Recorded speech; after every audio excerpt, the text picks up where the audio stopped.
Hello friends. So we continue with the session on speech sounds. To just give you a recap of what we discussed in the previous session, phonetics is the study of speech sounds, and speech sounds are broadly categorized into two: vowel sounds and consonant sounds. And in the previous session, we learned which are the different vowel sounds in English, and we found that there are two major categories in vowels. One are pure vowel sounds and the other are called diphthongs. And we found that there are 12 pure vowel sounds and 8 diphthongs, and thus bringing the total tally to 20 vowel sounds in English. And today we are going to take up the next major category of speech sounds, which are known as consonants. The major difference between vowels and consonant sounds are that vowels do not produce any friction when they are spoken, whereas consonants produce some amount of friction when they are spoken, when they are articulated. So therefore vowels can be sung and consonants cannot be sung. And this is one major characteristic of that differentiates these two speech sounds. So today we will look up the list of consonant sounds in English. We have 24 consonant sounds in English. So let us see which are those different speech sounds, different consonant sounds that we have in English. So the first speech sound, the consonant sound in English is P. So in the previous session, we said that these scripts, they should not be read as letters. They should be read as transcripts of sounds. They are symbols of sounds, and therefore they are not to be confused with the letters of the alphabet. So never read these as P. They are to be read as the sounds. P. P is the sound that is indicated by the slashes that we put along the sides of these symbols. P as in pet. So that is the first consonant sound. The next consonant sound is B as in bun. Then we have T as in tape, D as in dog, K as in kite.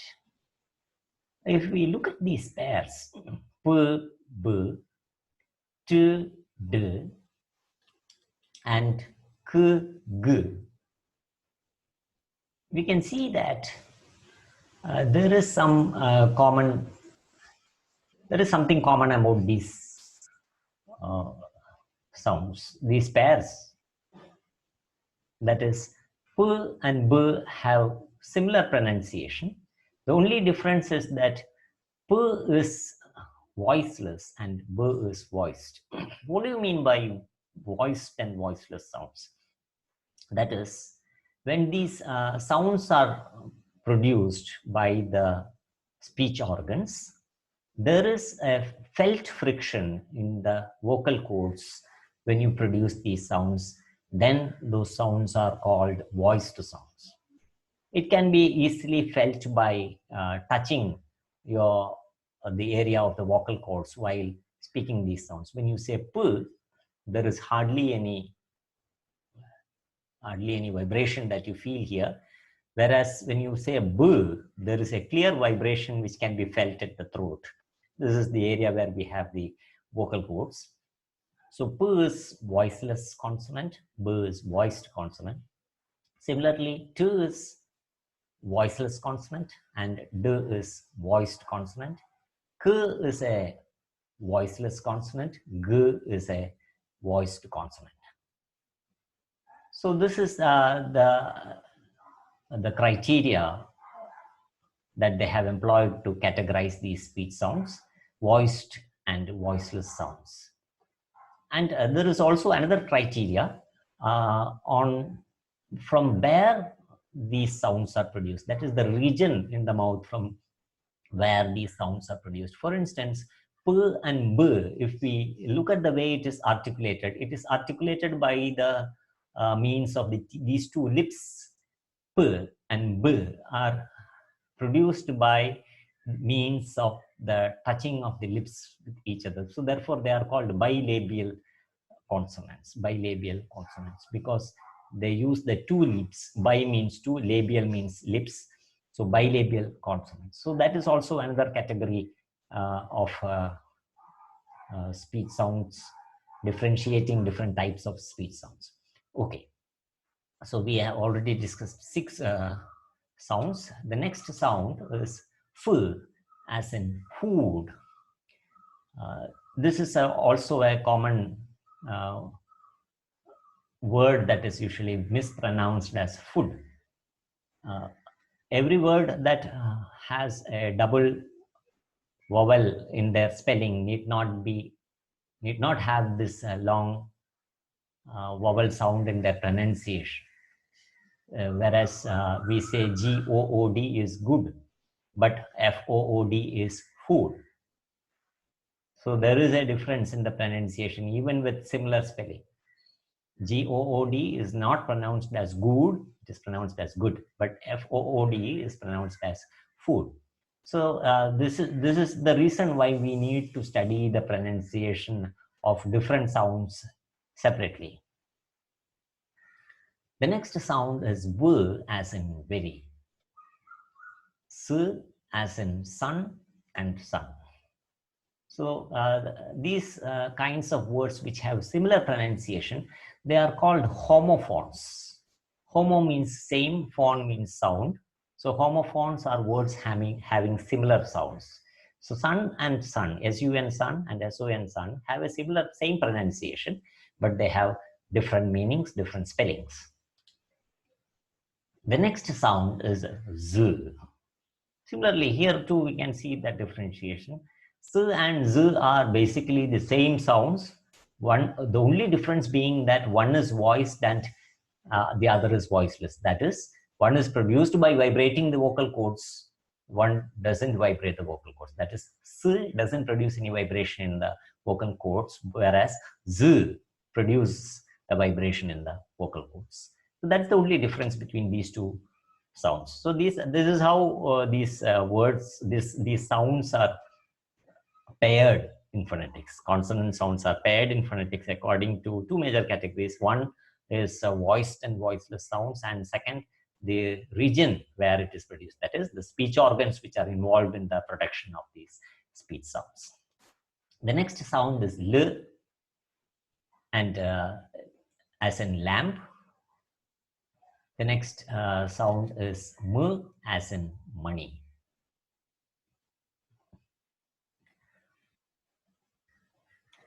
The next sound is N, as in noise. H, as in happy. This is another peculiarity of English pronunciation. We may find doubling of consonants in words, but there is never any doubling of consonant sounds. We may have a long vowel sound, but we cannot have a consonant sound doubling in words.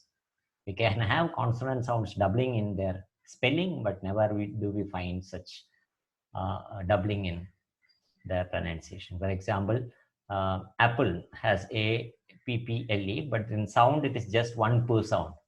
Similarly, happy has just one P sound, happy. There is a doubling in the spelling, but there is no doubling in the pronunciation. So this is also one major characteristic of English, whereas in Malayalam, in regional languages, we have doubling in sounds also.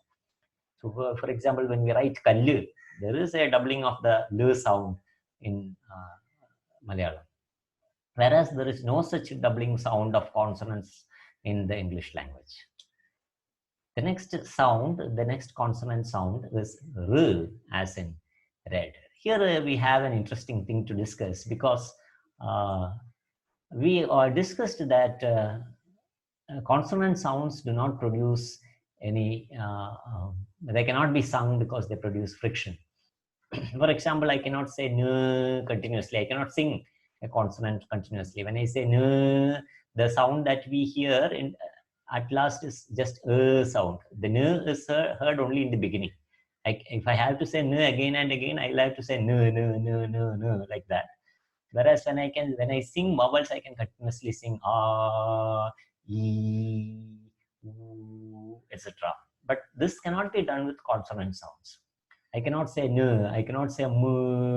Well, in the end, what you hear is just sound, because the consonant sound is just heard once. If you have to hear it again, you have to pronounce it again. But here we have one consonant sound which can be sung to some extent. That is, the consonant r can be sung to some extent. We can say it is not smooth like a vowel sound, but it can be produced. It can be reproduced again without much difficulty as we do with the other consonant sounds. Therefore, in those such instances where the r is so sounded, then this consonant sound is also called trill, T-R-I-L-L. So that is one peculiarity with this consonant sound, r. And this is a sound that we see in the word red, pronounced in the beginning sound of red, r. Okay, the next sound is y. Y as in yes. This is y, the sound y as in yes. The next sound is w as in water. This is also a commonly mispronounced word. It is pronounced usually as water. It is not water, it is water. Whoa. This is the correct pronunciation of the word. So we say water, watch. This is a watch. What, W-H-A-T, is pronounced as what. So they all have the sound O and not A. So water. The next sound is th, as in thin. The sound th, as in thin. The next sound is th, as in mother. Next sound is sh, as in ship. It is sh, the sound sh, as in ship. The next sound is similar to sh, but it is different. It is j. This is sh, this is j. J as in pleasure, pleasure. It is not pleasure, it is pleasure. It is my pleasure. So this is somewhat similar to the j in Malayalam. It is not the j in Malayalam, but it is somewhat similar to the j in Malayalam. It is pleasure, j. Okay, the next sound is ch, as in church. Ch as in church. And the voiced variation of ch is voiceless, j is voiced. If you touch the vocal cords, you can see that when we produce the sound ch, there is no vibration. But when I say j, there is a vibration here at the vocal cords. Ch and j. J as in joy. And the last consonant is n, as in ring, king, English, etc. So we see that we have 24 consonant sounds. So with these 24 consonant sounds and the 20 vowel sounds that we discussed in the previous session, we have a total of 44 speech sounds in the English language. So that is a very interesting thing, because we just have 26 letters in the alphabet. And with the 26 letters, we have 44 speech sounds, which help us to produce the different sounds and then the words in the language. So this is the basis of the study of phonetics. With more on this and on other topics, we will meet again in the next session. Thank you.